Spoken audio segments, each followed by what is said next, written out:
Assalamualaikum sahabat semuanya. Semoga kita senantiasa diberi kesehatan dan kelancaran rizkinya. Amin ya Rabbal Alamin. Dikisahkan, ketika Abu Nawas hendak ke rumah Abu Jahil, di tengah jalan ia berpapasan dengan beberapa pengawal istana. "Wahai Tuan Abu, kebetulan sekali kita ketemu di sini. Ada yang ingin saya sampaikan," kata salah satu pengawal. "Memangnya ada hal penting apa?" tanya Abu Nawas. Kemudian mereka memberitahu bahwa hari ini Abu Nawas diperintah Baginda Raja untuk datang menghadap ke istana. Abu Nawas pun bingung, karena hari ini ia sudah berjanji akan membantu Abu Jahil membetulkan genteng rumahnya yang bocor. Tapi kalau ia menolak perintah tersebut, bisa-bisa Baginda Raja akan menghukumnya. Namun, Abu Nawas adalah tipe orang yang selalu menepati janji. Ia pun memilih membantu Abu Jahil daripada menemui Baginda Raja.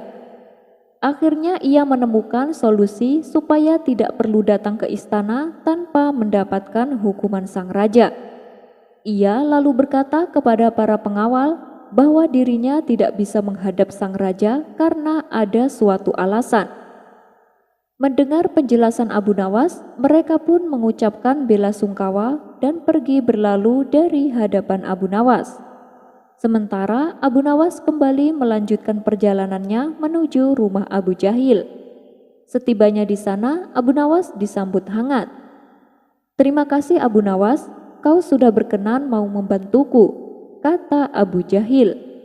"Iya nih, padahal tadi ada utusan istana menyuruhku untuk menghadap Baginda Raja," jawab Abu Nawas. "Lalu bagaimana? Apakah kau tak jadi membantuku?" tanya Abu Jahil dengan nada kecewa. "Jangan khawatir, aku sudah janji sama kamu, tidak mungkin aku ingkari. Aku terpaksa menolak sang raja," jelas Abu Nawas. "Kau serius Abu Nawas?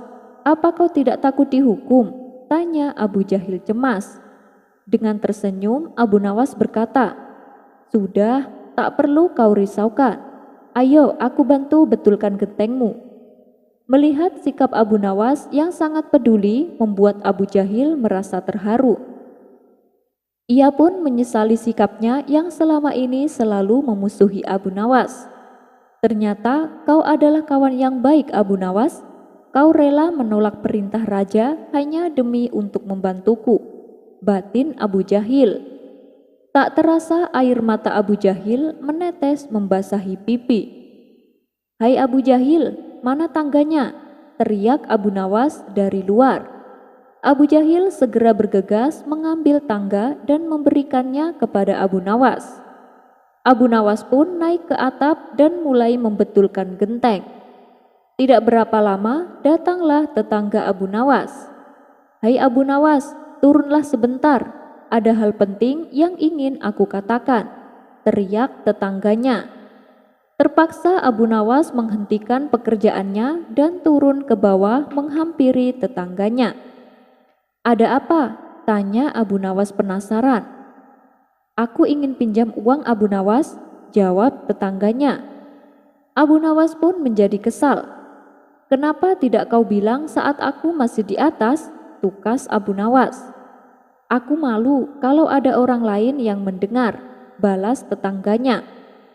Tanpa memberi jawaban, Abu Nawas kembali naik ke atap dan melanjutkan pekerjaannya. Tetangganya ini pun menjadi bingung dan kembali berteriak. "Bagaimana Abu Nawas?" tanyanya. "Naiklah ke atas, akan aku beri jawaban," jawab Abu Nawas. Ketika ia sudah sampai di atap, ia kembali bertanya, "Bagaimana Abu Nawas? Aku ingin pinjam uang kepadamu." Sambil membetulkan genteng, Abu Nawas menoleh ke arahnya. "Aku tidak punya uang," ucap Abu Nawas. "Kenapa tidak kau katakan saat aku masih di bawah?" kata tetangganya merasa kesal. "Aku malu kalau ada orang lain yang mendengar bahwa aku sedang tidak punya uang," jelas Abu Nawas. Dengan perasaan kecewa, tetangganya ini turun ke bawah dan pergi berlalu. Singkat cerita, setelah pekerjaannya selesai, Abu Nawas pun dipersilahkan makan dan diberi upah oleh Abu Jahil. "Makasih ya Abu Nawas, kau telah bersedia menolongku," kata Abu Jahil. "Iya sama-sama," jawab Abu Nawas. Ketika sedang asyik-asyiknya menikmati makanan, Abu Jahil melihat dari jendela beberapa utusan istana berjalan menuju ke arah rumahnya. "Hai Abu Nawas, sepertinya ada orang-orang istana hendak kemari. Sembunyilah, pasti mereka sedang mencarimu," kata Abu Jahil memberitahu. "Bukan aku yang harus sembunyi, tapi kamu yang harus sembunyi," balas Abu Nawas. "Apa maksudmu Abu Nawas? Kenapa aku?" tanya Abu Jahil heran. "Begini, tadi pagi waktu aku menolak dipanggil ke istana, aku beralasan kawanku yang bernama Abu Jahil meninggal. Ayo cepat sembunyi sebelum mereka melihatmu," ucap Abu Nawas. "Jadi tujuan mereka datang kemari untuk melayat jenazahku?" tanya Abu Jahil. "Iya benar, ayo cepetan sembunyi," perintah Abu Nawas. "Kurang ajar kau Abu Nawas, sudah aku bela-belain sampai menangis karena terharu dengan pengorbananmu. Ternyata kau masih saja berbuat usil padaku," kata Abu Jahil geram. Kisah selanjutnya. Pada suatu hari, Baginda Raja mengundang beberapa tokoh sufi untuk berkumpul di istananya. Tak lupa Abu Nawas juga turut serta diundang. Hal ini membuat Abu Nawas merasa heran, sebab biasanya yang diundang untuk berkumpul adalah para pejabat istana. Apalagi saat itu Baginda Raja sedang kedatangan rombongan tamu dari kerajaan negeri seberang. Karena penasaran, Abu Nawas pun memberanikan diri bertanya kepada Baginda Raja. "Ampun Paduka yang mulia, tidak biasa-biasanya Paduka mengundang kami, para tokoh sufi. Memangnya ada masalah apa?" tanya Abu Nawas. "Saya punya satu pertanyaan. Bila ditanyakan kepada para pejabat istana, pasti jawabannya sama. Maka dari itu, saya ingin dengar pendapat kalian. Itulah kenapa saya mengumpulkan kalian di sini," jawab Baginda Raja. Mendengar hal itu, Abu Nawas pun mulai mengerti alasannya. Sebab Baginda Raja memang seringkali lebih tertarik dengan jawaban yang unik. Siapa lagi kalau bukan dari para tokoh sufi. Kemudian Baginda Raja pun memulai pertanyaannya kepada tokoh sufi yang pertama. "Bagaimana perasaanmu jika aku meninggal nanti?" tanya Baginda Raja. Sufi pertama seketika terkejut mendengar pertanyaan tersebut. Pertanyaan ini sepertinya sepele, tapi rawan jebakan. Salah-salah bisa kena hukuman. "Tentu saja saya merasa kehilangan dan sedih, karena Paduka adalah raja kami," jawab Sufi pertama. "Jawabanmu tak ubahnya seperti pejabat istana, tapi kalau mereka wajar menjawab demikian. Sebab mereka takut bila raja yang baru akan memecat mereka dan diganti dengan orang lain. Sedangkan kamu seringkali mengkritik kebijakan saya, bahkan terkadang menganggap saya tidak adil. Bagaimana mungkin kamu akan merasa sedih dan kehilangan? Ucapanmu tak sesuai dengan isi hatimu," ujar Baginda Raja. Maka Sufi pertama pun ditangkap dan dimasukkan ke dalam penjara. Melihat hal itu, para tamu yang hadir kagum dengan ketegasan Baginda Raja. Sekarang giliran Sufi yang kedua. Ia dipanggil dan ditanya Baginda Raja. "Bagaimana perasaanmu jika aku meninggal nanti?" tanya Baginda Raja. "Paduka memang raja yang adil dan bijaksana. Tapi menurutku tak perlu ada yang disedihkan, karena pada dasarnya kita semua juga akan mati. Untuk apa menangisi kematian orang lain, sedangkan kematian kita sendiri kita belum tahu akan selamat atau tidak di akhirat kelak," jawab Sufi kedua. Jawabanmu memang benar, tapi kamu sama sekali tidak punya rasa cinta pada rajamu. Sedangkan aku sudah berusaha sekuat tenaga memimpin negeri ini dengan adil dan bijaksana. Jadi selama ini kamu lebih memikirkan dirimu sendiri, tutur Baginda Raja. Baginda Raja pun menyuruh para pengawal untuk menangkap Sufi kedua dan memasukkannya ke dalam penjara. Untuk kedua kalinya, Baginda Raja membuat kagum para tamunya yang dari negeri seberang. Anda memang raja yang tegas dan bijaksana, puji salah satu tamunya. Setelah satu persatu tokoh sufi ditanya dan kesemuanya masuk penjara, kini tibalah giliran Abu Nawas. Wahai Abu Nawas, bagaimana perasaanmu jika aku meninggal nanti? Tanya Baginda Raja. Sebelum saya menjawab pertanyaan Baginda, bolehkah saya minta satu permintaan? Pinta Abu Nawas. Apa permintaanmu? Tanya Baginda Raja kembali. Kalau sekiranya jawaban saya bisa memuaskan Paduka, saya minta supaya kawan-kawan saya dibebaskan dari hukuman. Jawab Abu Nawas. Baik, saya setuju. Tapi bila jawabanmu tidak membuatku puas, kamu akan dihukum 2 kali lipat lebih berat. Balas Baginda Raja. Abu Nawas pun menyanggupi syarat tersebut. Jika Paduka meninggal nanti, entahlah, mungkin nanti tidak ada lagi tanah tempat saya berpijak, ucap Abu Nawas. Mendengar jawaban tersebut, Baginda Raja langsung tersenyum, meski sebenarnya ia masih bingung apa maksud sebenarnya dari jawaban Abu Nawas. Sesuai kesepakatan, kawan-kawannya yang juga tokoh sufi segera dibebaskan dan dipersilahkan pulang, begitu juga dengan para tamu undangan. Mereka dipersilahkan pulang oleh Baginda Raja. Tapi ketika Abu Nawas hendak pulang, ia dicegah oleh Baginda Raja. Abu Nawas, kamu jangan pulang dulu. Ada sesuatu yang ingin aku tanyakan, titah Baginda Raja.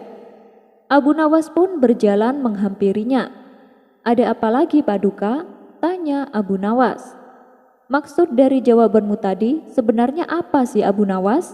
Tanya Baginda Raja penasaran. Maksud saya, jika nanti yang mulia meninggal dunia, aku tak sanggup lagi hidup di atas bumi. Ingin rasanya aku segera menyusul Paduka yang mulia, jawab Abu Nawas. Wah, bagus sekali, tapi lain kali kalau sedang di tengah para tamu-tamu, saya bicaralah yang jelas supaya aku bisa paham. Jangan seperti tadi, tidak elok rasanya kalau raja sampai jadi tontonan para tamu hanya karena tidak paham maksud pembicaraan lawan bicaranya, ujar Baginda Raja. Abu Nawas selalu diberi hadiah dan dipersilahkan pulang. Ketika ia berjalan meninggalkan istana, ternyata kawan-kawannya juga belum pulang. Mereka setia menunggu Abu Nawas di luar gerbang istana. Kenapa kalian masih di sini? Ayo kita pulang, ajak Abu Nawas. Kami sengaja menunggumu Abu Nawas karena kami juga penasaran. Apa sih maksud jawabanmu itu? Jujur saja kami masih bingung menafsirkan kalimatmu, ucap salah satu kawannya. Dengan tersenyum Abu Nawas berkata, ketika aku menjawab tidak ada lagi tanah tempat saya berpijak, padahal maksud jawabanku tadi adalah kalau nanti Baginda Raja meninggal dunia, kuperkirakan penggantinya akan jauh lebih rakus darinya, sehingga makin banyak tanah rakyat yang digusur sampai-sampai kita tidak bisa berpijak lagi. Setelah mendapat penjelasan dari Abu Nawas, kawan-kawannya yang sesama tokoh sufi memuji akan kecerdasan dan kecerdikan Abu Nawas. Abu Nawas dan 6 ekor lembu.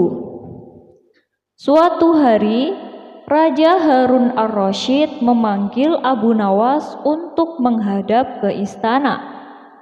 Raja ingin menguji Abu Nawas. Ketika Abu Nawas sampai di hadapan Raja, Raja Harun bertitah, "Hai Abu Nawas, aku menginginkan 6 ekor lembu berjenggot yang pandai berbicara. Bisakah engkau mendatangkan mereka dalam waktu 1 minggu? Kalau gagal, aku akan penggal lehermu."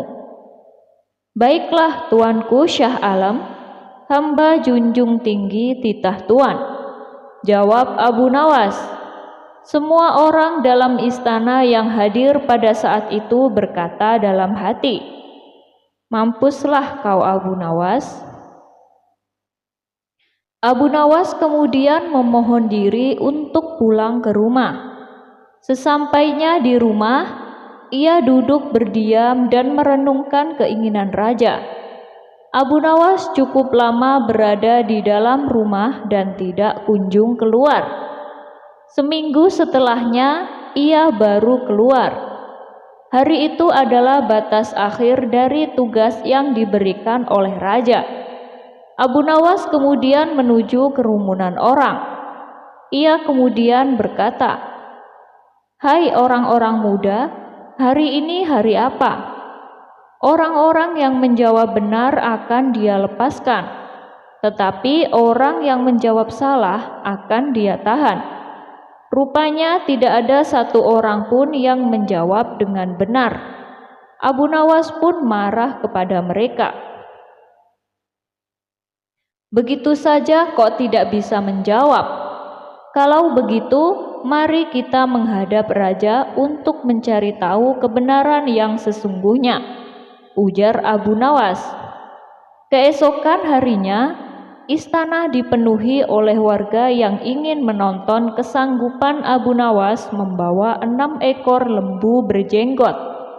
Sampai di depan raja, ia pun menghaturkan sembah dan duduk dengan khidmat.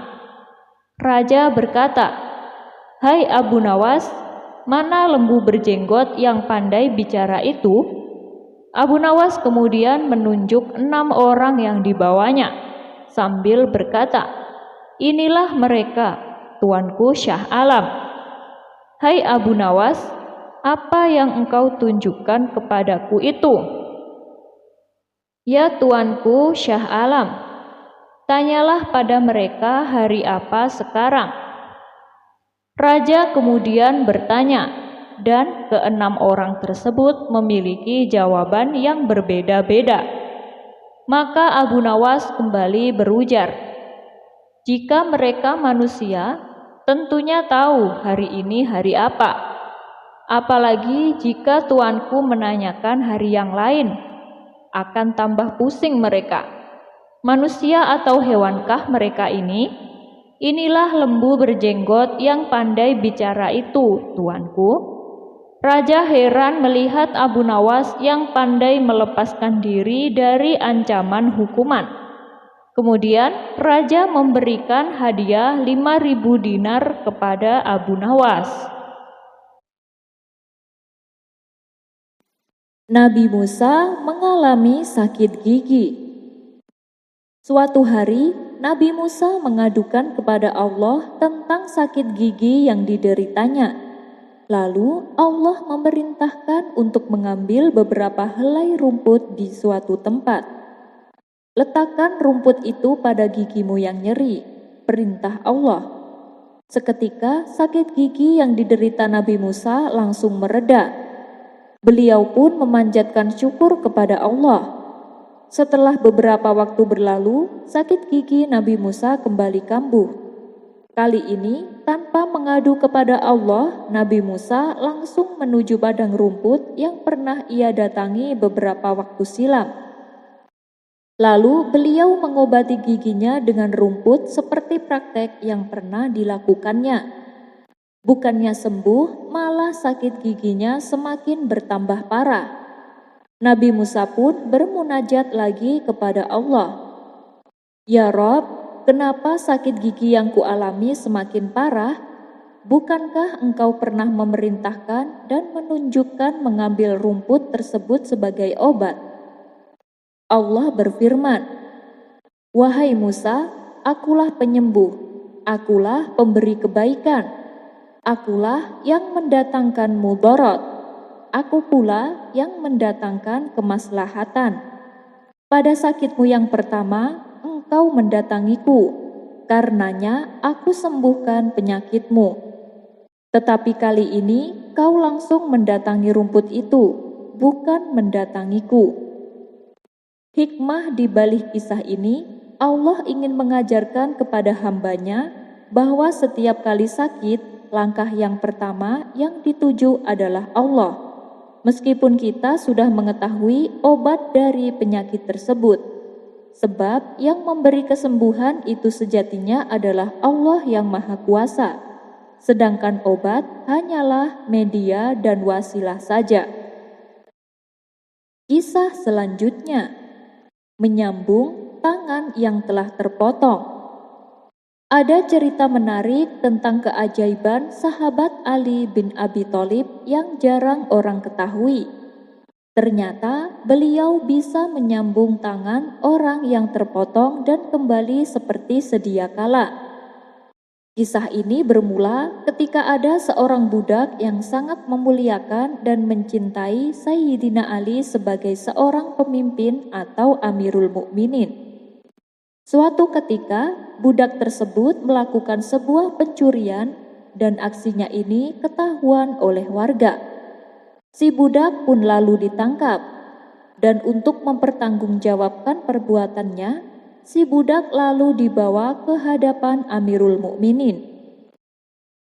Di mana waktu itu yang menjabat sebagai Amirul Mukminin adalah Sayyidina Ali. Dan karena barang yang dicuri jumlahnya sudah memenuhi untuk dihukum, budak pun harus menjalani hukuman tersebut. Setelah dipotong tangannya, si budak lalu diizinkan untuk pergi. Beberapa hari kemudian, si budak bertemu dengan Salman Al-Farisi dan Ibnu Al-Qira. "Siapa yang memotong tanganmu?" tanya Ibnu Al-Qira. "Yang memotong tanganku adalah Amirul Mukminin, lebah jantannya orang-orang Muslim, menantu Rasulullah, istri dari Fatimah, orang yang zuhud," jawab budak tersebut. Ibnu Al-Qira merasa heran dengan sikap si budak yang terlihat bangga. "Ali telah memotong tanganmu, tapi kenapa kau malah menyanjungnya?" tanya Ibnu Al-Qira. "Bagaimana aku tidak menyanjungnya? Karena dia telah memotong tanganku dengan cara yang hak dan telah menyelamatkan diriku dari api neraka," jawab si budak. Salman yang mendengar percakapan kedua orang itu lalu memberitahukannya kepada Sayyidina Ali. Kemudian Sayyidina Ali kembali memanggil budak tersebut.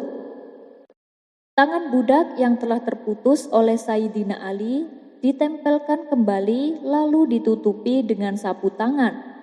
Setelah itu Sayyidina Ali memanjatkan doa.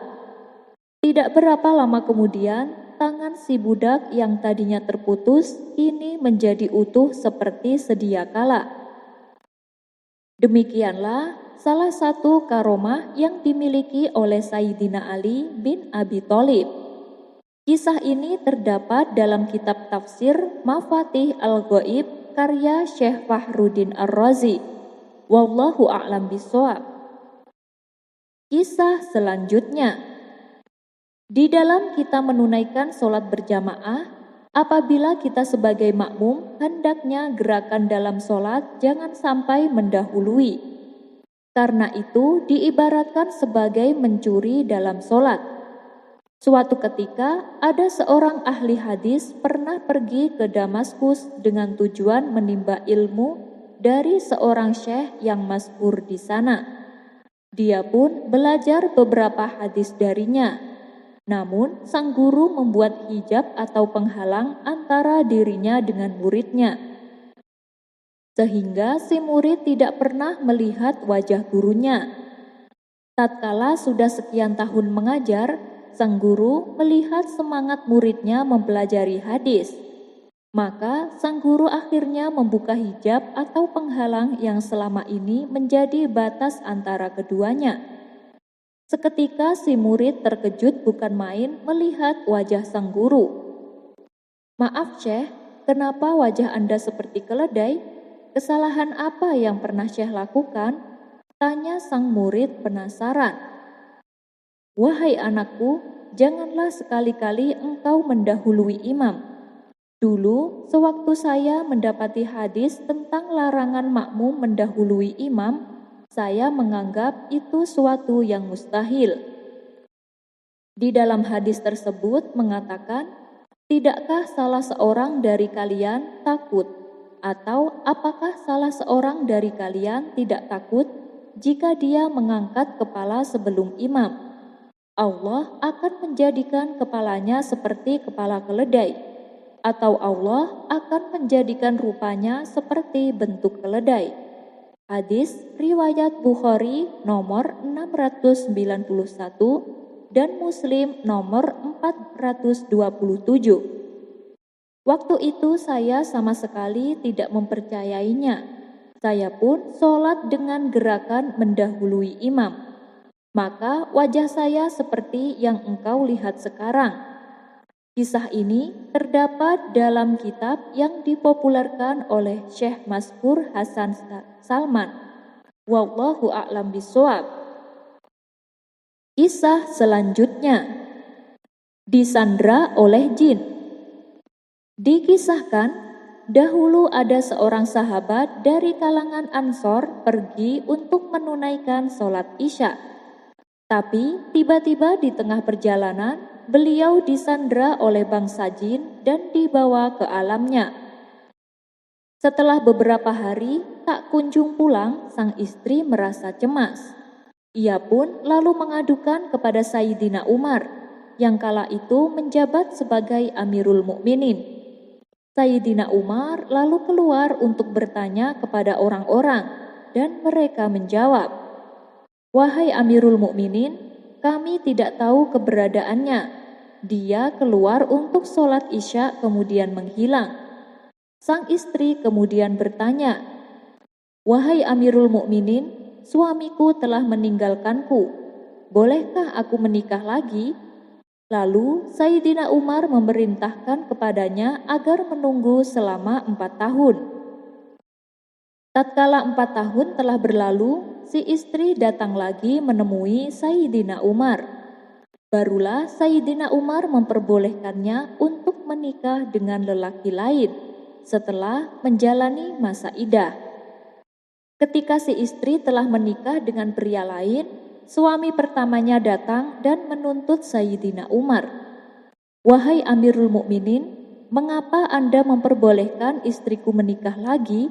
Tanya suami pertama. "Kau telah pergi menghilang dalam waktu yang sangat lama, sehingga istrimu tidak tahu apakah kau masih hidup atau tidak," jawab Sayyidina Umar. "Itu karena saya memiliki uzur, wahai Amirul Mukminin," balas suami pertama. "Lantas, apa uzurmu?" tanya Sayyidina Umar kembali. "Ketika saya keluar rumah untuk menunaikan sholat Isya, tiba-tiba para jin kafir menyandera saya, sehingga saya pun tinggal bersama mereka dan menjadi tawanan mereka selama beberapa tahun. Kemudian mereka diserang oleh para jin muslim dan menahan beberapa tawanan termasuk saya. Lalu salah satu jin muslim mengatakan kepadaku, 'Kami melihatmu adalah seorang muslim, sehingga tidak boleh bagi kami untuk menawanmu.' Lalu mereka memberi saya pilihan antara tetap tinggal di sana atau pulang ke keluarga saya. Saya pun memilih pulang ke keluarga saya di Madinah. Dan tadi pagi saya telah sampai di kota ini," kata suami pertama menceritakan. Setelah mendengar cerita sahabat Ansor itu, Sayyidina Umar memberi pilihan kepadanya antara kembali kepada istrinya lagi atau mengambil maharnya. Laki-laki itu mengatakan, "Saya tidak butuh lagi kepada istri saya, karena dia sekarang sudah hamil dari suaminya." Kisah ini diriwayatkan oleh Al-Baihaqi dalam Sunan Kubra, Abdur Razak dalam Al-Musannaf, dan Abdullah bin Ahmad dalam Masailnya. Wallahu a'lam bishawab.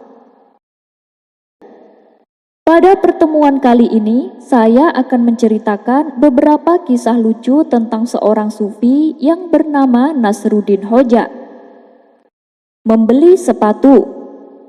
Nasruddin Hoja yang akan membeli sepatu mengukur kakinya dengan sehelai jerami dan menandainya. Lalu ia pun berangkat ke toko sepatu yang ada di kota. Naasnya, dia lupa membawa pengukur sepatu dari jerami yang telah dibuatnya. Maka, sesampainya di toko sepatu, ia pun menjadi kebingungan. Akhirnya, Nasruddin menemukan solusi. Ia pun berkata kepada pemilik toko, "Tuan, bisakah Tuan menunggu barang sejenak?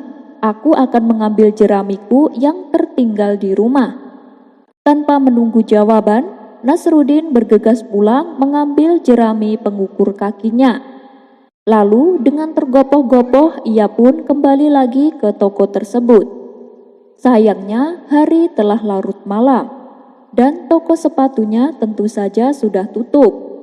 Seseorang yang mendengar ini berkata kepada Nasruddin, "Bukankah kamu bisa mengukur pakai kakimu sendiri?"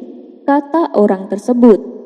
Mendengar itu, Nasruddin pun menjawab, "Kamu sama sekali tak mengerti kesulitanku. Dengan jerami ini ukurannya sangat akurat, sedangkan kakiku ini tak mudah dipercaya," sahut Nasruddin. Meminjam keledai.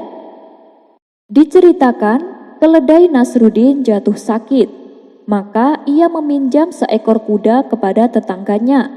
Kuda itu besar dan kuat, serta kencang larinya. Begitu Nasruddin menaikinya, ia langsung melesat secepat kilat. Sementara Nasruddin berpegangan di atasnya penuh ketakutan. Nasruddin pun mencoba membelokkan arah kuda, tapi sia-sia. Kuda itu lari bertambah kencang.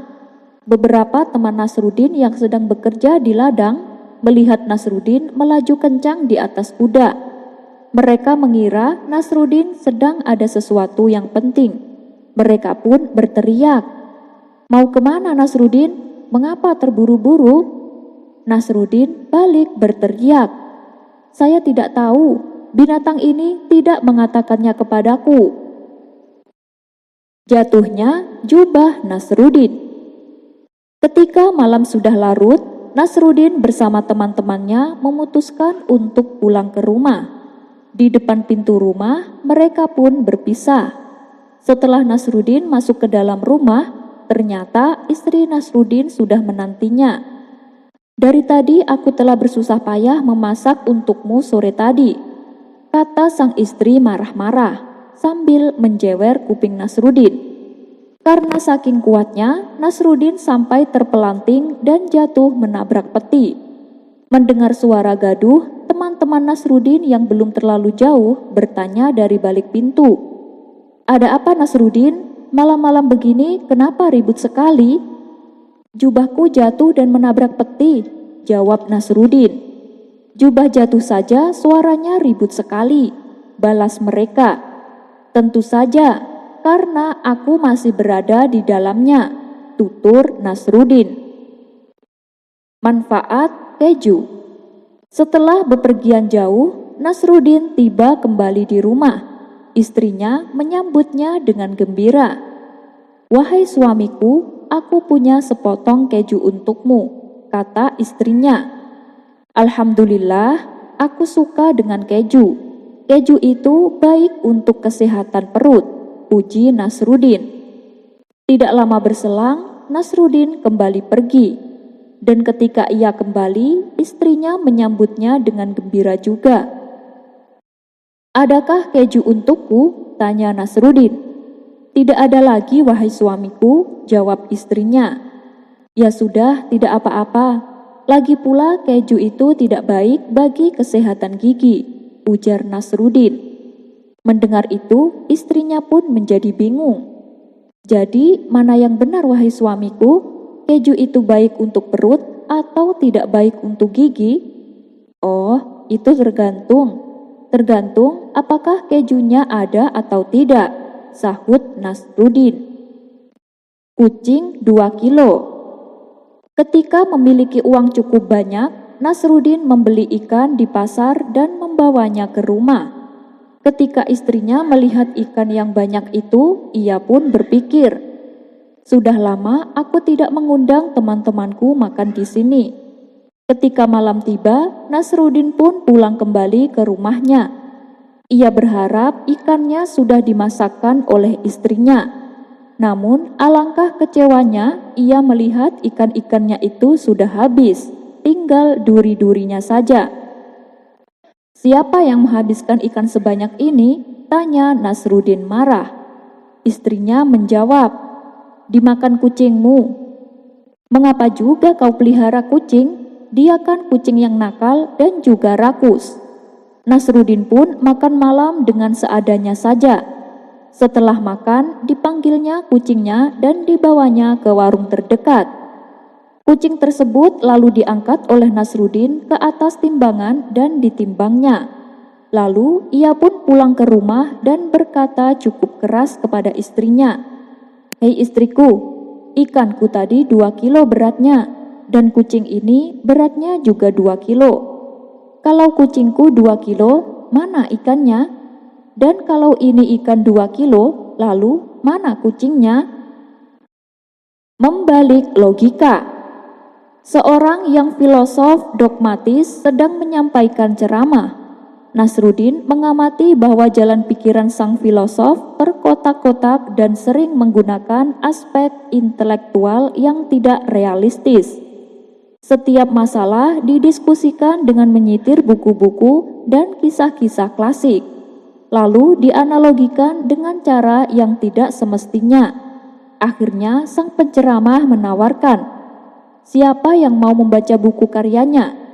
Nasrudin segera mengacungkan tangannya. Sambil memegangnya dengan serius, Nasrudin membuka halaman demi halaman. Ia pun berdiam diri lama sekali. Sang penceramah mulai kesal. "Hei Nasrudin, engkau bahkan membaca buku saya dengan terbalik." "Iya, aku tahu," jawab Nasrudin acuh. "Tapi karena cuma ini satu-satunya hasil karyamu, rasanya ya memang begini caranya untuk mempelajari jalan pikiranmu." Manipulasi deskripsi. Nasrudin kehilangan sorban barunya yang bagus dan mahal. Tak lama kemudian, Nasrudin membuat pengumuman. Ia menawarkan setengah keping uang perak bagi yang menemukan dan mengembalikan sorbannya. Seseorang protes kepada Nasrudin, "Hei Nasrudin, kalau upahnya cuma segitu, penemunya tentu tidak akan mengembalikan sorbanmu. Hadiahnya tidak sebanding dengan harga sorbanmu yang hilang." "Oh, kalau begitu, aku tambahkan bahwa sorban itu sudah tua, kotor, dan sobek-sobek." Belajar bahasa Kurdi. Tetangga Nasrudin ingin belajar bahasa Kurdi, maka ia minta diajari Nasrudin. Sebetulnya Nasrudin juga belum bisa bahasa Kurdi, kecuali hanya beberapa patah kata saja. Tapi karena tetangganya memaksa, ia pun akhirnya bersedia. "Baiklah, kita mulai pelajarannya. Kita mulai dengan sop panas. Dalam bahasa Kurdi itu namanya ash," ujar Nasrudin. "Lalu kalau sop dingin, bahasa Kurdinya apa Nasrudin?" tanya tetangganya. "Begini, perlu kamu ketahui bahwa orang Kurdi tidak pernah membiarkan sop menjadi dingin. Jadi engkau tidak akan pernah mengatakan sop dingin dalam bahasa Kurdi." Nasrudin dan orang pintar.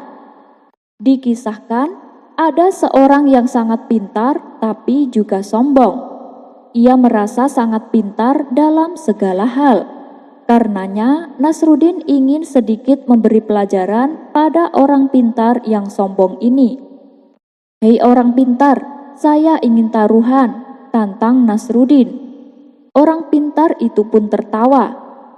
"Kamu pasti kalah Nasrudin," jawabnya. "Tentu saja, Anda kan pintar, sedangkan saya orang bodoh. Tapi bolehlah kita coba," tutur Nasrudin. "Peraturannya begini, Jika Anda tidak dapat menjawab pertanyaan saya, maka Anda harus memberi saya 10 dirham. Sedangkan jika saya tidak dapat menjawab pertanyaan Anda, maka saya harus membayar 1 dirham, kata Nasruddin. Orang pintar itu pun melotot. Itu tidak adil, Nasruddin, ujarnya. Justru adil, Tuan, karena Anda kan lebih pintar dariku. Peluang untuk menang lebih besar, balas Nasruddin. Oh, baiklah. Dengan setengah bangga, orang pintar tersebut menerima tantangan Nasruddin. Saya duluan ya yang bertanya, pinta Nasruddin. Hewan apa yang kakinya 3? Mendengar pertanyaan Nasruddin, orang pintar itu pun langsung protes. Hai Nasruddin, tidak ada hewan berkaki 3, bantah orang pintar tersebut. Pertanyaan macam apa itu? Katanya dengan geram. Anda tidak tahu kan? Berarti Anda kalah. Anda harus membayar saya 10 dirham, pinta Nasruddin. Dengan berat hati, orang pintar itu memberikan 10 dirham. Karena penasaran, orang pintar itu pun mengajukan pertanyaan yang sama. Sekarang giliran saya, Nasruddin. Hewan apa yang kakinya 3? Tanya orang pintar tersebut. Waduh, maaf, saya tidak tahu, kata Nasruddin sambil menyerahkan 1 dirham. Ia pun melenggang pergi dengan membawa uang sisa 9 dirham. Mimpi paling religius. Nasruddin sedang mengadakan perjalanan bersama pastur dan ahli yoga. Beberapa hari kemudian, bekal mereka tinggal sepotong roti. Masing-masing dari mereka merasa berhak untuk memakan roti tersebut.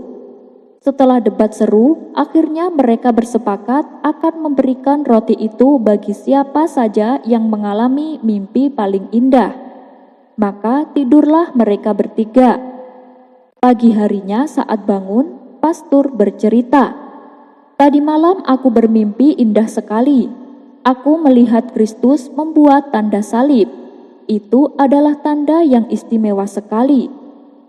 Ahli yoga juga tak mau kalah. Itu memang istimewa, tapi aku punya mimpi yang juga tidak kalah hebat.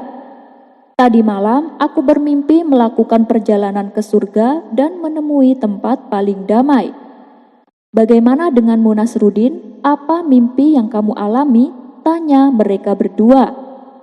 Dengan entengnya, Nasruddin menjawab, aku bermimpi sedang kelaparan di tengah gurun dan tampaklah bayangan Nabi Khidir menghampiriku. Beliau mendekatiku dan berkata, kalau engkau lapar, makanlah roti itu. Jadi, aku langsung bangun dan memakan roti tersebut saat itu juga. Kedua temannya hanya bisa melongo mendengar cerita Nasruddin. Nasruddin dan Raja Timur Leng.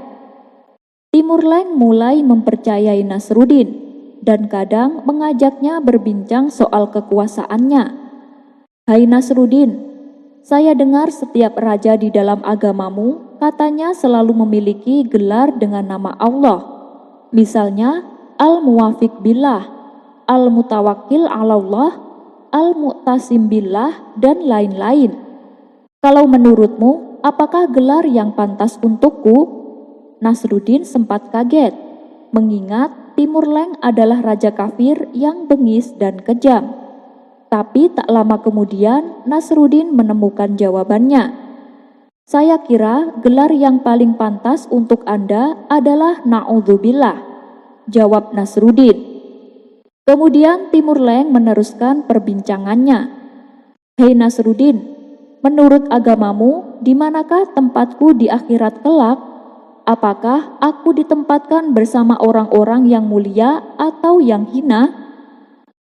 Bukan Nasruddin kalau ia tak dapat menjawab pertanyaan semudah itu.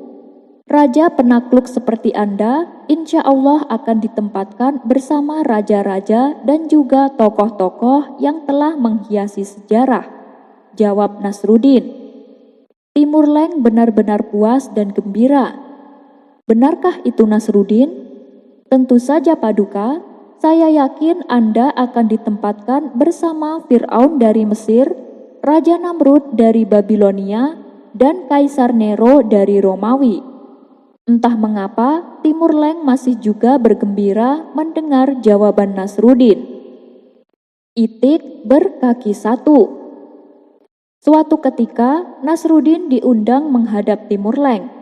Nasruddin ingin membawa hadiah kepada raja berupa itik panggang. Sayang sekali, sebelah kaki itik tersebut sudah dimakan Nasruddin. Setelah berpikir-pikir, akhirnya Nasruddin membawa juga itik panggang berkaki satu itu menghadap Timur Leng. Timur Leng lalu bertanya pada Nasruddin, "Hai Nasruddin, mengapa itik panggang ini kakinya cuma satu?"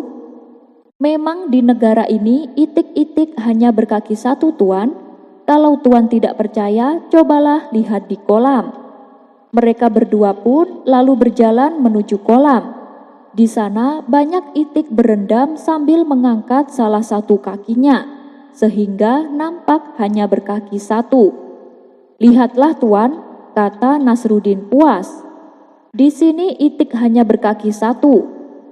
Tentu Timur Leng tidak mau ditipu, maka ia pun berteriak dengan keras. Semua itik langsung kaget mendengar teriakannya. Mereka pun langsung menurunkan kaki yang dilipat dan berterbangan. Tapi Nasruddin tak kehilangan akal. Subhanallah, bahkan itik pun takut akan teriakan Anda. Barangkali kalau Tuan meneriaki saya juga akan ketakutan dan secara refleks akan menggandakan kaki saya menjadi 4. Dan kemudian berjalan dengan merangkak, jawab Nasruddin. Mengajari keledai membaca. Timur Leng menghadiahi Nasruddin seekor keledai. Nasruddin pun menerimanya dengan senang hati. Tetapi Timur Leng berkata, "Ajari keledai itu membaca, dalam 2 minggu datanglah kembali kemari dan kita lihat hasilnya." Nasruddin pun berlalu. Dan 2 minggu kemudian ia kembali ke istana. Tanpa banyak bicara, Timur Leng menunjukkan ke sebuah buku besar. Nasruddin menggiring keledainya ke buku itu dan membuka sampulnya. Si keledai menatap buku itu dan tak lama si keledai mulai membalik halamannya dengan lidahnya. Satu persatu dibaliknya setiap halaman sampai kepada halaman paling akhir. Setelah itu si keledai menatap Nasruddin. "Demikianlah Paduka, keledaiku sudah bisa membaca sekarang," ujar Nasruddin. Timur Leng mulai menginterogasi. "Bagaimana caramu mengajarinya membaca?" Nasruddin lalu menjelaskan. "Sesampainya di rumah, aku siapkan lembaran-lembaran besar mirip seperti buku. Dan aku sisipkan biji-biji gandum di dalamnya. Keledai tersebut harus belajar membalik-balik halaman untuk bisa makan biji-biji gandum itu, sampai ia terlatih betul untuk membalik-balik halaman buku dengan benar." "Tapi bukankah ia tidak mengerti apa yang dibacanya?" tanya Timur Leng. Nasruddin menjawab, "Memang demikianlah cara keledai membaca, Tuanku. Hanya membalik-balikkan halaman tanpa mengerti isinya. Kalau kita membuka-buka buku, mengerti artinya, kita akan disebut setolol keledai, bukan?" tukas Nasruddin. 3 mayat yang tersenyum. Pada suatu hari, Baginda Raja mengajak Abu Nawas memasuki kamar mayat. Di dalam kamar itu terdapat 3 mayat yang sedang berbaring di ranjangnya masing-masing. Nampak jelas kalau ketiga mayat tersebut meninggal dalam keadaan tersenyum. "Hei Abu Nawas, kau tahu siapa mayat ini? Kenapa dia tersenyum?" tanya Baginda Raja sambil menunjuk mayat yang pertama. "Yang saya tahu, dulunya dia orang yang rajin beribadah. Mungkin karena dia tahu tempat kembalinya adalah surga, maka dia pun meninggal dengan tersenyum bahagia," jawab Abu Nawas. Oh, begitu ya. Terus kalau mayat yang kedua, kenapa dia juga tersenyum? Tanya Baginda Raja. Kalau mayat yang ini, semasa hidupnya dulu dia rajin bersedekah dan rajin sholat malam. Mungkin karena dia tahu tempat kembalinya adalah surga, maka dia pun meninggal dengan tersenyum bahagia, terang Abu Nawas. Ketika Baginda Raja akan bertanya tentang mayat yang ketiga, ternyata ia mengenalinya. Dia ini kan orang ateis, saya kenal betul orang ini. Tapi kenapa dia meninggal dengan keadaan tersenyum? Bisakah kau jelaskan wahai Abu Nawas? Tanya Baginda Raja. Sesaat Abu Nawas kebingungan. Kalau ia menjawab karena masuk surga, itu tidak mungkin. Karena menurut ajaran Islam, orang yang tidak mengakui adanya Tuhan akan dimasukkan ke dalam neraka. Kalaupun menjawab tersenyumnya karena akan masuk neraka, itu juga tidak mungkin. Karena neraka adalah tempat penyiksaan yang sangat mengerikan. Tapi namanya saja Abu Nawas. Ia punya jawaban untuk memuaskan rasa penasaran Baginda Raja. Abu Nawas lalu berkata kepadanya, "Benar apa yang Paduka katakan. Dia memang seorang ateis. Adapun dia mati tersenyum karena dia merasa bangga sebab dia akan ditempatkan bersama para raja-raja." Jelas Abu Nawas. Mendengar jawaban tersebut, Baginda Raja menjadi tersinggung dan sempat emosi. "Hei Abu Nawas, aku ini orang muslim dan saya mengakui adanya Tuhan. Kenapa mayat orang ateis itu ditempatkan di tempat yang sama denganku?" Protes Baginda Raja. "Yang mulia jangan salah paham. Dia ditempatkan bersama raja-raja zaman dulu, seperti Raja Fir'aun dan Raja Namrud." Jelas Abu Nawas. Spontan Baginda Raja tertawa terpingkal-pingkal.